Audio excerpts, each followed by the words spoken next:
America ने 2 जगह पर हमले किए हैं। एक तो सीरिया पर हमला किया गया है इस्लामिक स्टेट आतंकवादी संगठन को सबक सिखाने के लिए, और वेनेजुएला के राष्ट्रपति को ही अरेस्ट करके आए हैं। वेनेजुएला के ऊपर हमला करने का कारण है कि वेनेजुएला से बड़ी मात्रा में अमेरिका में ड्रग्स आ रहे थे, ऐसा अमेरिका की सरकार का दावा है, और उन्होंने कई बार दबाव डाले कि आप अपने ड्रग माफिया को कंट्रोल करिए। वो नहीं कर पा रहे हैं, तो अमेरिका ने कहा कि अब हम वहां पर सीधा हमला करके वहां के राष्ट्रपति को ही अमेरिका लेकर आ जाते हैं कि भाई यही बैठकर ड्रग्स बेचो। मजाक कर रहा हूं, पर कहीं न कहीं अमेरिका की हम कह सकते हैं कि यह शक्ति प्रदर्शन है। ऑपरेशन हॉक आई स्ट्राइक, ये पूछा जाएगा हॉक आई स्ट्राइक क्या था। अमेरिका के द्वारा सीरिया में शुरू सैन्य अभियान है ये। इसका उद्देश्य है पल्मायरा, सीरिया का एक भाग है। अमेरिकी सेना पर हुए हमले के जवाब में इस्लामिक स्टेट, सीरिया में अमेरिकी सेना पर हमला हुआ था, इस्लामिक स्टेट के बुनियादी इंफ्रास्ट्रक्चर और हथियारों के स्थानों को खत्म करना।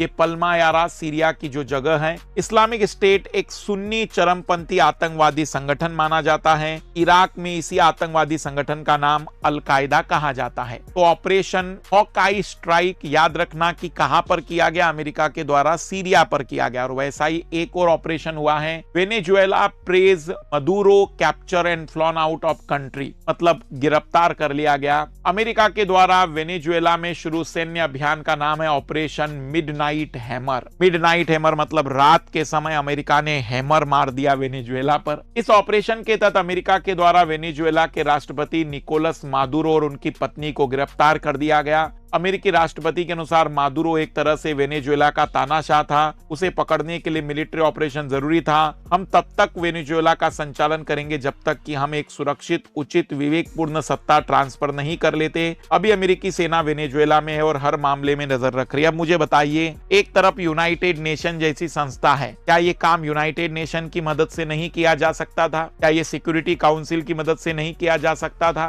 किसी देश के राष्ट्रपति को, ठीक है तानाशाह है तो तानाशाह तो उत्तर कोरिया का राष्ट्रपति भी है, पकड़ के दिखा दो। अभी तानाशाही पकड़ने हैं। डोनाल्ड ट्रंप भी एक तानाशाही है, मेरे हिसाब से तो तानाशाही है। अपनी मर्जी के सारे निर्णय लगाने लग गए हैं। अमेरिका में होने वाले विरोध प्रदर्शनों को भी कुचला जा रहा है। तो कहने का अभिप्राय यह है कि अगर तानाशाही की बातचीत है तो तय करवाई जाए कि तानाशाही, और वहां के नागरिकों ने आवाज उठानी चाहिए ना। वेनेजुएला में जब तक आवाज नहीं उठाई जाएगी तब तक आप कैसे हस्तक्षेप कर सकते? लेकिन है चौधरी साहब है, कोई मना नहीं कर सकता है। चौधरी का मतलब गांव का सरपंच जैसे होता है ना, मुखिया। तो याद रखना ऑपरेशन मिडनाइट हैमर वेनेजुएला पर अमेरिका के द्वारा किए गए हमले का नाम है।